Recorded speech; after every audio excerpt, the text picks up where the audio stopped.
Hey there, I'm Josh, Hi, I'm Bam Bam. and we're currently rehearsing for the South Australian premiere of Spring Awakening the musical.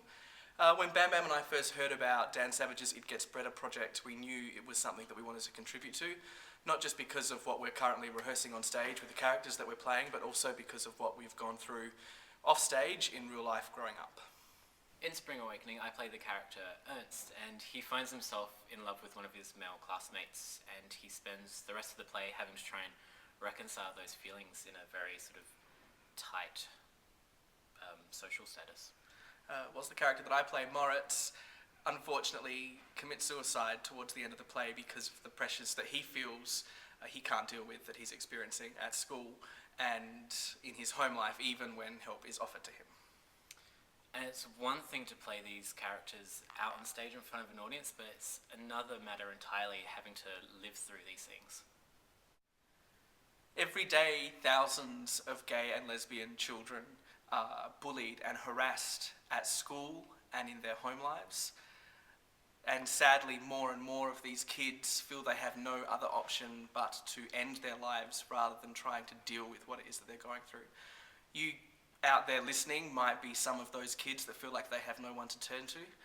We're here today to tell you that as difficult as it seems at the moment, and as horrible as you might feel, that it does get better.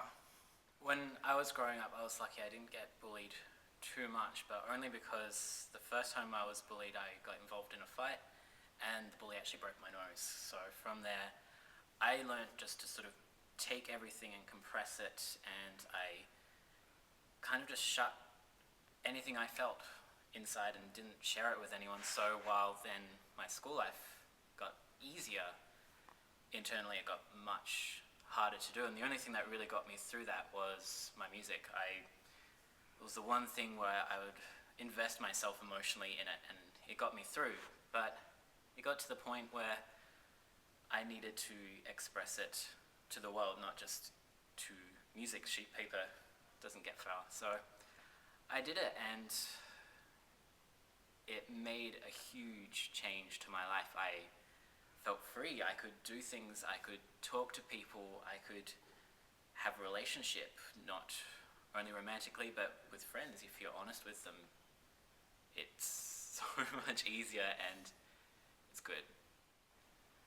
I was probably 12 or 13 when I first started realizing that I was probably feeling and thinking things that I knew my other mates weren't towards other guys. I went to an all-boys school, a private boys' school, so you could probably guess that it was difficult. Anyway, I was bullied nearly every single day of my senior schooling. I had expressed interest in music and drama, and of course, as soon as you do something like that, you get labelled a fag, you get, pushed around in the hallways, and you get beaten on in lunch.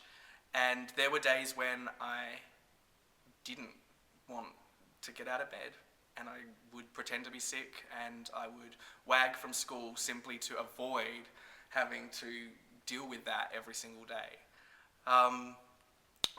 That continued through grade 8, grade 9, grade 10, all the way through. I didn't come out in school. Neither did I. It would be a brave thing to do, I think. You don't have to. There's no time period in regards to when you have to do something like that.